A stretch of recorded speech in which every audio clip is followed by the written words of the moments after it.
Hi friends, তোমরা কি করছো? আজকে আমার ছেলের ক্যারাটে এক্সাম, তাই ছেলেকে নিয়ে চলে আসলাম।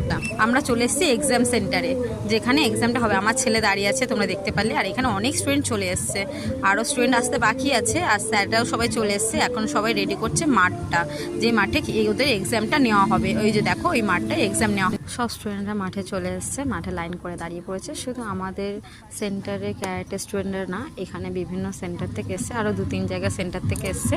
আর আমরা সব গার্জেনরা একটা সাইডে বসে আছি মাঠের।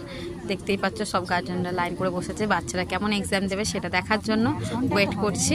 তোমরাও দেখো আমাদের সাথে সাথে।